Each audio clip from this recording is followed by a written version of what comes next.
सबसे पहले कोल्ड निकाल के देखो। कोल्ड पल्प टेस्ट है ना, कोल्ड ये सबसे अच्छा है, ठीक है ना। अच्छा, इसका टेम्परेचर देखिए -50 डिग्री सेंटीग्रेड इसका टेम्परेचर है। कितना है सर? -50 degree centigrade.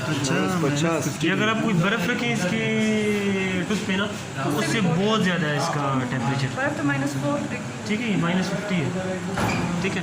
ये एंडवाइस के नाम से आती है, बहुत अच्छी स्प्रे है, ठीक है ना। हम इसको टूथ वाइटलिटी चेक करने के लिए, ठीक है ना। वाइटलिटी तो हम नहीं कहेंगे, अगर हम कहें कि टूथ सेंसिटिविटी तो ज़्यादा एक्यूरेट हुआ है, ठीक है ना। अच्छा, इसमें मुझे कॉटन पैलेट बना के देंगे, कॉटन पैलेट और एक ट्विज़र दे, कॉटन पैलेट ये ले ले। और अच्छा, पीछे नहीं, ट्विज़र दे दूँ?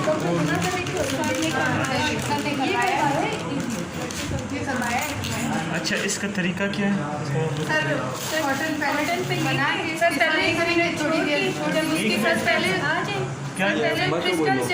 जी, जब आइस क्रिस्टल्स बनेंगे फिर आप अप्लाई करेंगे। बिल्कुल बिल्कुल, हम इनके पहले जो इनका टूथ रिस्टोर है उस पर नहीं करेंगे, उससे आगे करेंगे, ठीक है। अच्छा, इसमें आप स्प्रे करना है इसकी कैप पे, ये अच्छी तरह से 2 दफ़ा स्प्रे कर लें ताकि। अच्छा, सॉरी नहीं, ये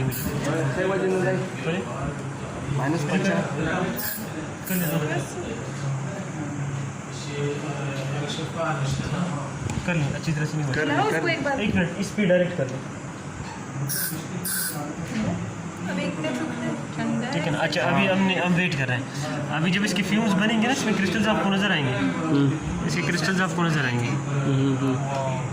ठीक है। इसके क्रिस्टल्स जैसे ही बन गए हम इसको अप्लाई करेंगे। सर वो जो आजकल आइसक्रीम बर्फ वाली वो धुएं और हाँ, ये भी वही चीज़ देख रहे हैं आप, इससे देख रहे हैं इसके, देखिए क्रिस्टल जल्दी से देखिए, सब नज़र आ रहे हैं डॉक्टर साहब, आपको नज़र आ रहा है, ठीक है।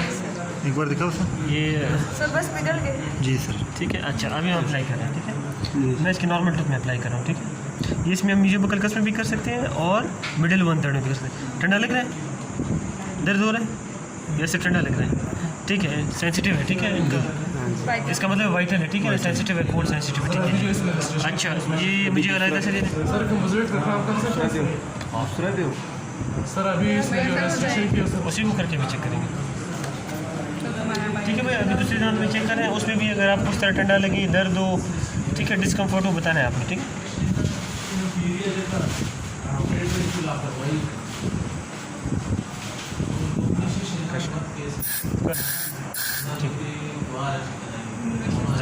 ठीक है, वेट करेंगे। अच्छा, ये स्पोर्ट्स में भी यूज़ होता है, अगर उनको कोई इंजरी हो ना, इंस्टेंटली अप्लाई करें, वो पेन की गेट को ब्लॉक कर देती है। अच्छा, वो स्प्रे करते हो? वो यही चीज़ है। सर किधर स्प्रे करते हो? क्रिकेट वाले नहीं, क्रिकेट शाम पे ये फॉलो कर। बड़ा सर मुझे भैया। अच्छा सर, वो स्प्रे ये जी जी जी जी भाई, ठंडा लग रहा है, दर्द तो नहीं हो रहा है, ठीक है। अच्छा, आपने इस पेशेंट से पूछना है, ठंडा लग रहा है, दर्द हो रहा है, डिस्कम्फर्ट हो रहा है, और जैसे ही आप हटाते हैं ना तो वो सेंसेशन ख़त्म होनी चाहिए। अब तो दर्द नहीं हो रहा है, अगर फिर भी चल रही है तो इसका मतलब है इरिवर्सिबल अल्फाइटिस भी हो सकता है। सर, अगर दर्द हो रहा था, अगर बहुत ज़्यादा, लेने के बाद भी अगर इसको चल रहा था ना, फॉर एग्जांपल मैं कॉटन हटा रहा हूँ, उसको 2 मिनट तक फिर भी दर्द हो रहा है, तो इरिवर्सिबल है, फिर रिवर्सिबल नहीं, ठीक है। ये तक रिवर्सिबल है। सर अगर कॉटन मैंने जैसे हटाया, पेशेंट का पेन खत्म हो, रिवर्सिबल है। अगर पेन फिर भी चल रहा था तो इरिवर्सिबल है, ठीक है। सर अगर बिल्कुल नेक्रोटिक था उसको वो पता ही नहीं चलेगा, उसको पता ही नहीं चलेगा, उसको पेन ही नहीं होगा सर? कुछ नहीं, कोल्ड नहीं, ज़रूरी नहीं है। वो नेक्रोटिक एक स्टेज है जिसमें ऑड से ज़्यादा होता है, कोल्ड से रिलीफ होता है। तो उसका एक प्रेजेंटेशन ये है, वो मैंने आप लोग को पिक्चर भी इसको दिया था, ठीक है ना। अच्छा, अभी मुझे दे EPT किधर है? जी, अभी हम इलेक्ट्रिक पल्प टेस्ट करेंगे, ठीक है ना। कोल्ड टेस्ट हो गया, इलेक्ट्रिक पल्प टेस्टिंग। अच्छा, ईट टेस्ट जो है वो इतना अच्छा टेस्ट नहीं है, वो इतना बहुत ज़्यादा रिलायबल भी नहीं है, उसकी ना तो इतनी अच्छी सेंसिटिविटी है, ना तो इतनी अच्छी स्पेसिफिसिटी है, ठीक है ना। तो कोशिश आप लोगों ने करना है कि आप लोगों ने टूथ की सेंसिबिलिटी टेस्ट कोल्ड और EPT से करना। सर अगर पेन नहीं हो रहा था, लेकिन अगर आप ईट कर भी रहे हैं ना तो प्रॉपर टेस्ट कीजिए। सर अगर सर अगर उसको पेन नहीं था, सिर्फ कोल्ड उसको फील हो रहा था, फिर तो इसका मतलब वाइटल है, बिल्कुल नॉर्मल है, नॉर्मल है, बिल्कुल। अगर बिल्कुल न और कोल्ड न अगर पेन इसमें कोई कोई चीज़। प्रॉब्लम, अगर इसमें कोई प्रॉब्लम भी चल रहा है ना तो रिवर्सिबल पल्पाइटिस है, और वो जो है रिस्टोरेशन से ठीक हो सकता है। अच्छा, अगर पेन हुआ कुछ टाइम के लिए हुआ, फिर सही हुआ तो रिवर्सिबल पल्पाइटिस। अगर पेन उसको हुआ सेकंड्स में ख़त्म हो रहा है, 15-20 सेकंड में, फिर भी रिवर्सिबल है। अच्छा, अगर मिनट्स में पेन चल रहा है, कंटिन्यूस चल तो रहा है, irreversible। बहुत सख्त पेन हो रहा है उसको, तो रिवर्सिबल है। उसके अलावा अगर कोई सेंसेशन नहीं था, न पेन न कोल्ड, तो निकोटिक पल्प है सर जी। अच्छा sir, class pulp tester, pulp tester दे, ये पल्प टेस्टर है। ये इसका और ये डॉक्टर वकास साहब हमें मुझे गिफ्ट कर रहा है। ठीक है। अच्छा, ये हम जिस साइड पे यूज़ करेंगे इसको ऑपोजिट साइड पे लगाना है ताकि करंट की सर्किट कंप्लीट। ठीक है भैया, ये मैंने यहाँ पे लगा दिया। ठीक है। अच्छा, ये मैं एज ए मीडियम इस पे लगा रहा हूँ। टूथपेस्ट भी आप लगा सकते हैं, कोई फ्लोराइड वार्निश भी लगा सकते हैं। ठीक है ना, सीरियस कुछ भी आप लगा सकते हैं। ये प्रो है जी, नहीं तो उस पर लगाओ, उस पर लगाओ, एक ही बात है, लेकिन मैं इस पर लगा। ये प्रोब है सर, ये मैंने टूथपेस्ट लगाई है, इलेक्ट्रोलाइट मीडियम एक्ट कर रहा है इसके लिए। ठीक है, ठीक। अच्छा, ये रीडिंग आपको नज़र आनी चाहिए। आपने प्रोब को इस तरह एडजस्ट करना है ताकि रीडिंग आपको नज़र आनी चाहिए। पहले इंटीरियर पे करें। अच्छा भैया, अगर आपको करंट वाली कोई सेंसेशन फील हो या दर्द हो तो आपने बताना है। ठीक है। अच्छा, पहले मैं ऐसा करता हूँ, राइट सेंट्रल इंसाइजर। ठीक है। अच्छा, इसमें कहते हैं कि इंसाइजर एज में आपने रखना है इसको। ठीक है।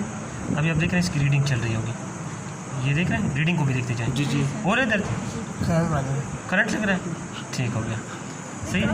तो इसका क्या मतलब? ये वाइटल हो, वाइटल ठीक है। सर अभी अच्छा, साजिश ने बताया था कुछ के पता नहीं कितने से 20 तक हो, 20 से तक नहीं वो कंफर्म नहीं है, अभी देख रहे हैं। ये हमेशा अपने एडजेसेंट टूथ को कंपेयर कर रहा है। यहाँ पे जो है 10 में रीडिंग आ रही है और पेशेंट को पेन हो रहा है। ठीक है ना, अगर यहाँ पे भी 10 में रीडिंग है और पेशेंट को पेन हो, इसका मतलब है नॉर्मल टूथ से आप इसको कंपेयर कर रहे हैं। नॉर्मल टूथ आपको एक टेस्ट रीडिंग ले रही है, तो वो दूसरा भी इतना ही आना चाहिए। ठीक है ना। सर मोलर पे करें। अभी मोलर पे करते हैं जिनमें इनकी रिस्टोरेशन हुई है। ठीक है, पेस्ट पेस्ट लगाओ, पेस्ट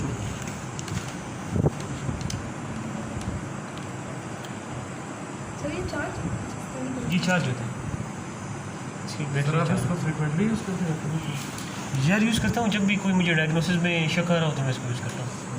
ठीक है, बकल ये बकल में, सर या बकल का किस साइड पे या ये मैं मिडिल 1/3 दोनों और अच्छा तो बताओ पहले मैं। लग गया सर। अच्छा, हम लोग रीडिंग का वेट करें।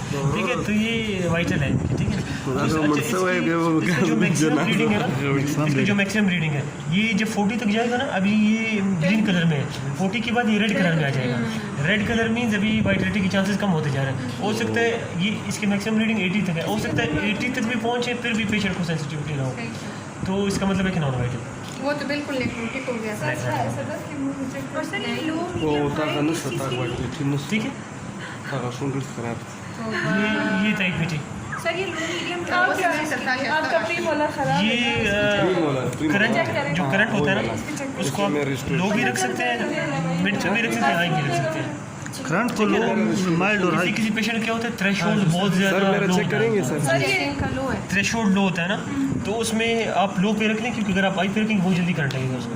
किसी किसी का थ्रेशोल्ड ज़्यादा होता है तो उस पर हाई सर इनका पता कैसे चलेगा कि इनका थ्रेशोल्ड क्या है? एक दफ़ा चेक कर लें, लो पे चेक कर लें, एक दफ़ा हाई पे चेक कर लें। सही। और सर मतलब रीडिंग 40 तक जाएगी वो नॉर्मल है, 40 के बाद अगर 40 के बाद वाइटलिटी के चांसेस कम होते जा रहे हैं। चांसेस कम होते बिल्कुल बिल्कुल, ठीक है ना। ये और सर ये वेरी भी कर सकता है, अभी जैसे इनका 10 किसी का 20, 25 भी है, वो भी बिल्कुल vital बिल्कुल है, वेरी कर अगर सकते एडजेसेंट हैं। के साथ बिल्कुल, बस उसका सिर्फ तरीका ये है कि आपने एक दफ़ा टेस्ट टूथ में करना है, उसके बाद फिर टूथ में करना है। ठीक है ना। इरिवर्सिबल पल्पाइटिस में इसकी रीडिंग क्या होगी सर? किसमें इरिवर्सिबल रिवर्सिबल पल्पाइटिस में हो सकती है किस तरह की रीडिंग होना कि जिसमें हो सकता है कि 30 तक जा रहा हो सकता है कि 40 तक जा रहा हो। ठीक है ना, लेकिन उसको बस पेशेंट को ये है कि सेंसेशन फील होना चाहिए। आपने भी इसको जैसे हटा दिया, वो जो पेन की फीलिंग है वो ख़त्म हो। अगर फॉर एग्जांपल मैं EPT कर रहा हूँ, पेन की फीलिंग ख़त्म नहीं हो रही, अब मैंने हटा दिया, अभी तक अगर पेशेंट का पेन चल रहा है तो इरिवर्सिबल पल्पाइटिस। सर कोई जैसे कोल्ड टेस्ट में जी बिल्कुल। नेक्रोटिक पल्प पे ये भी जो है उस पे रीडिंग जाएगी, पता नहीं चलेगा पेशेंट को। नेक्रोटिक पल्प का आपको बता देता है, अगर पेशेंट का सेंसिटिविटी नहीं आ रहा उसको, तो मतलब पल्प नेक्रोटिक है। अच्छा बिल्कुल, जितनी भी रीडिंग पे जाओ नहीं फिर आएगी। आपका डायग्नोसिस होगा कि नेक्रोटिक पल्प विद कोई भी पेरियापिकल डायग्नोसिस हो सकता अच्छा सर सही सही है। ठीक। सर हम लोग डायरेक्ट तो ये नहीं लिखेंगे कि नेक्रोसिस वाली डायग्नोसिस, तो हम लोग डायरेक्ट जब तक आप लोगों के पास, जब तक आप लोगों ने कोल्ड टेस्ट नहीं किया है और जब तक आप लोगों ने EPT नहीं किया है, आप लोग कंफर्म नहीं बता सकते हो कि पल्प नेक्रोटिक है कि नहीं। तो आप लोगों ने इन बिटवीन रिवर्सिबल और इरिवर्सिबल रहना है। ठीक है, ठीक है या तो रिवर्सिबल हो या नहीं सर, लेकिन हिस्ट्री से हिस्ट्री थोड़ा आपको बहुत पता चल सकता है, लेकिन कंफर्म तो नहीं। हाँ, Confirm सिर्फ नहीं ये हो सकता है इसमें। सर वो एक पेशेंट